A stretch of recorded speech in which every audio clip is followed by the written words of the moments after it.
নমস্কার বন্ধুরা, আজকে আমি চাল পটল বানাবো বন্ধুরা। দুটো পটল, এই দেখুন গোবিন্দভোগ চাল ধুয়ে রেখেছি বন্ধুরা। এখানে দই, আচ্ছা এটা এলাচ তেজপাতা বন্ধুরা। এখানে একটু মশলা আমি করে রেখেছি বন্ধুরা। দেখুন এখানে মশলা আছে, টক দই আছে বন্ধুরা। দুটো পটল এই দেখুন বন্ধুরা, ভালো করে কেটে আমি বন্ধুরা ধুয়ে নিয়েছি ভালোভাবে বন্ধুরা। এবার আমি পটলটাকে নামিয়ে দিচ্ছি। দই পটল চাল পটল বানাবার জন্য বন্ধুরা দেখুন পটলটা ভাজা হয়ে গেল বন্ধুরা।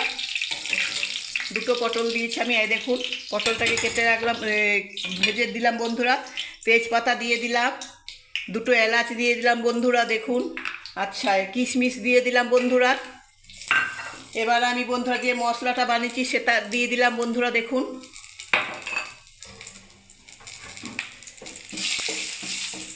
এবার আমি গোবিন্দভোগ চালটাকে দিয়ে দিচ্ছি,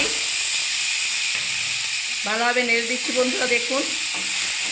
এখানে বন্ধুরা পরিমাণ মতো আমি একটু নুন দিয়ে দিচ্ছি স্বাদ অনুসার।